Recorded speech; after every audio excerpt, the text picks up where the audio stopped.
Quando Camilla fu dichiarata morta, il suo fedele cane rimase sconvolto e rifiutò di lasciare l'ospedale.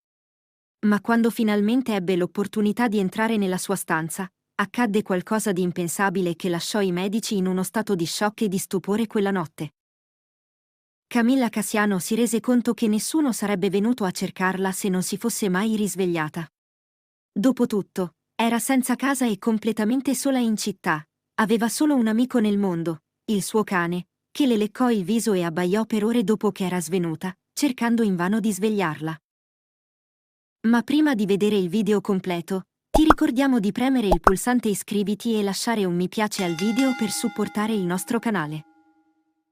Il fedele cane rimase con lei per un giorno, fino a quando un passante scoprì il corpo di Camilla e chiamò un'ambulanza. I paramedici non permisero al cane di salire sull'ambulanza, ma lui la seguì correndo rapidamente per le strade secondarie di Barcellona fino all'ospedale. Una volta arrivato, lo staff non lo lasciò entrare. Evidentemente non capivano il legame che quel cane aveva con la sua proprietaria. Fu costretto a guardare dalla finestra fuori, ululando per il resto della giornata, rifiutandosi di cedere a chiunque cercasse di calmarlo. Stava cercando disperatamente un modo per entrare quando la sua padrona fu dichiarata morta. Il povero cane era distrutto, ma non si mosse mai dal suo posto fuori dalla finestra. Sapeva che si poteva fare di più per salvarla, se solo gli avessero permesso di entrare. Sirene ululavano nelle strade esterne della città e le strade avevano un'aria sospesa di vuoto, ma lui non aveva paura. Erano le 3 del mattino, lo stesso momento in cui si erano incontrati mesi fa.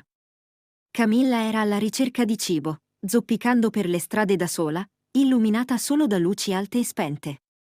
Era senza casa da 6 anni e rovistare tra i rifiuti era diventata una routine. Quella notte aveva avuto un po' di fortuna ed era riuscita a scappare da un supermercato con un sacchetto pieno di roba da mangiare. Mentre girava l'angolo per tornare al suo posto nel parco vicino, vide un cane randagio sdraiato per terra, la testa appoggiata sulle zampe ma non del tutto addormentato. Camilla passò davanti al cane inizialmente, ma non si mosse. Poi si fermò a pochi metri di distanza, guardando il cibo che aveva trovato. Un impulso la prese, facendola tornare indietro. Camilla si accovacciò per nutrire l'animale, che sollevò lentamente la testa per concentrarsi sulla sua nuova amica. Mangiò graziosamente, rosicchiando timidamente all'inizio prima di divorare tutto, come se non avesse mangiato da giorni. Dopo essere stato nutrito, il cane seguì Camilla da lontano, dondolando il corpo da un lato all'altro con la coda in alto. Era l'inizio di una lunga amicizia tra i due.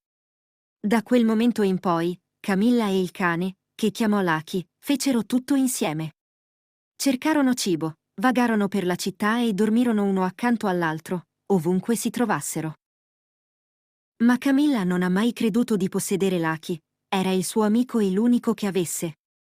Camilla aveva perso la sua famiglia ed era sopravvissuta a stento negli ultimi anni, ma con Lucky aveva trovato una nuova ragione per vivere.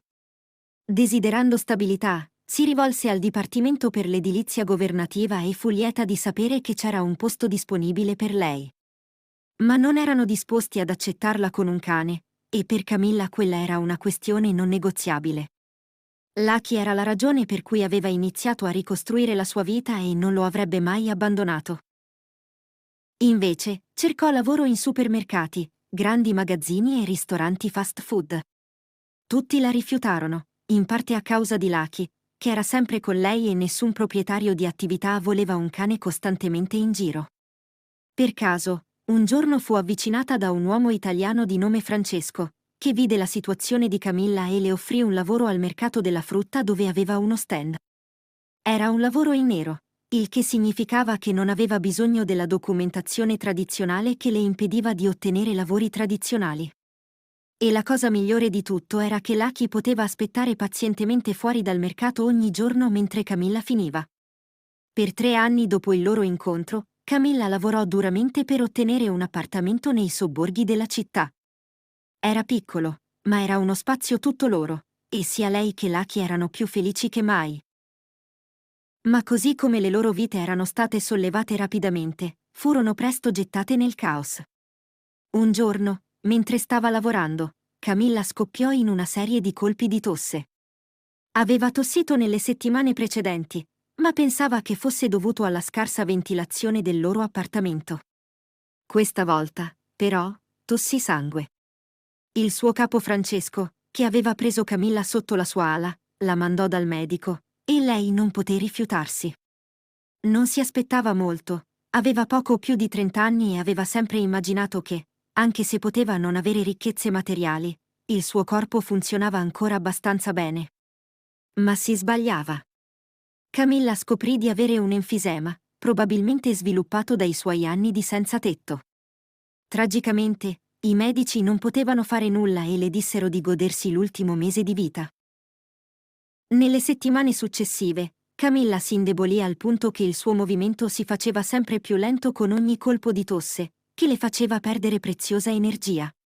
Per il suo ultimo giorno, tornò allo stesso pezzo di prato dove una volta viveva, nascosto su una collina dietro agli alberi in un parco. Nonostante avesse abbastanza soldi per un hotel, questo era dove voleva essere, a prendere gli ultimi respiri mentre il sole tramontava. Camilla si sentiva appagata. Aveva guadagnato il rispetto degli altri e aveva creato una nuova famiglia.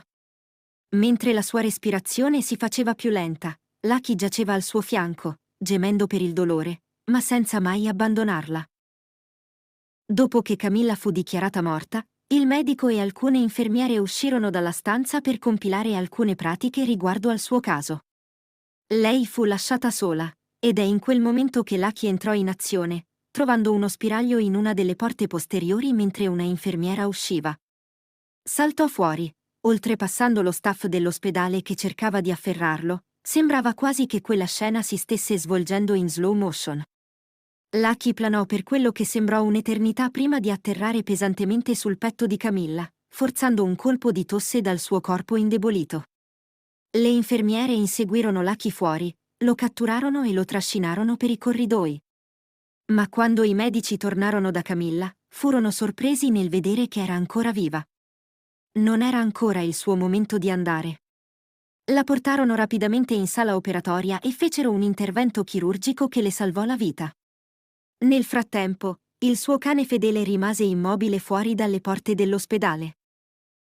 Sotto gli occhi vigili del personale di sicurezza. Era determinato a non lasciare la sua migliore amica, nonostante tutti quegli umani cercassero di scacciarlo. Sapeva che Camilla sarebbe uscita dall'ospedale un giorno, ed era pronto ad accoglierla di nuovo nella sua vita. Quando finalmente Camilla fu dimessa, trovò il suo fedele cane ad aspettarla nel parcheggio, scodinzolando.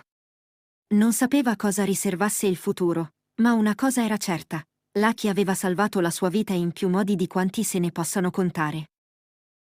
In conclusione, questa storia di Camilla e del suo fedele compagno a quattro zampe, Lucky, ci ricorda il potere dell'amicizia e dell'amore incondizionato tra un essere umano e un animale. Attraverso le sfide e le avversità della vita, il legame indissolubile tra Camilla e Lucky ha dimostrato che l'amore può superare ogni ostacolo. Sia Camilla che Lucky hanno trovato la forza l'uno nell'altro e hanno dimostrato che, a volte, il destino può riservare sorprese incredibili quando meno te lo aspetti. Questa storia è un tributo all'importanza dell'empatia, della gentilezza e della dedizione nella vita di tutti i giorni. Se ti è piaciuta questa storia, metti un mi piace al video e iscriviti al nostro canale. Ti lasciamo con altri 2 video che potrebbero piacerti. Se anche tu sei un appassionato di animali come noi, ti consigliamo di guardare gli altri video nel nostro canale e di condividere questo video con i tuoi amici. Scrivi anche nei commenti cosa pensi di questa storia. Grazie per aver dedicato il tuo tempo a guardare questo video.